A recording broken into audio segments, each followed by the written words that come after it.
ዛሬው ትኩረት እኛው ላይ ስለሆነ እኛ ያለን ችግር ምንድነው የሚለውን ሐሳብ መናገር ፈልጌ ነው። አንደኛ በጣም እኔነት የነገሰበት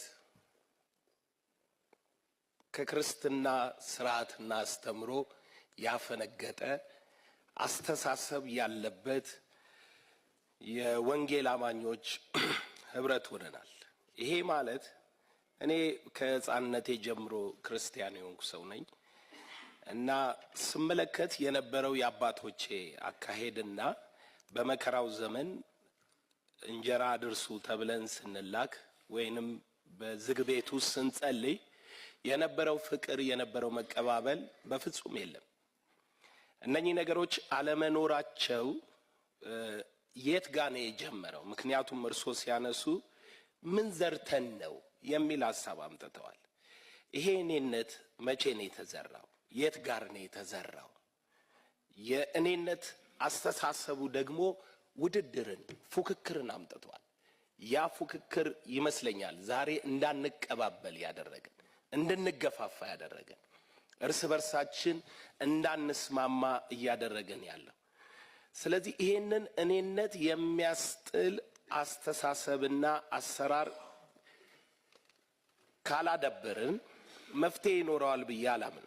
እኔ ከመንግስት መፍትሄ ይመጣል የሚል እምነት የለኝም። ግን መንግስት ባለው ስልጣን ቢያደራጀን ለመፍትሄው ምክንያት ይሆናል ብዬ አምናለሁ። ምክንያቱም ክርስቲያናዊ ህይወት መርህ የልብ ለውጥ እንጂ የህግ የበላይነት መጠበቅ አይደለም። ስለዚህ የልብ ለውጥ ደግሞ ከቤተ ክርስቲያን መሪ በስተቀር ማን ነው ሊኖረው የሚችለው? ወንድሙን የሚጠላ እስካሁን በጨለማ አለ ተብሎ ነው የተጻፈው።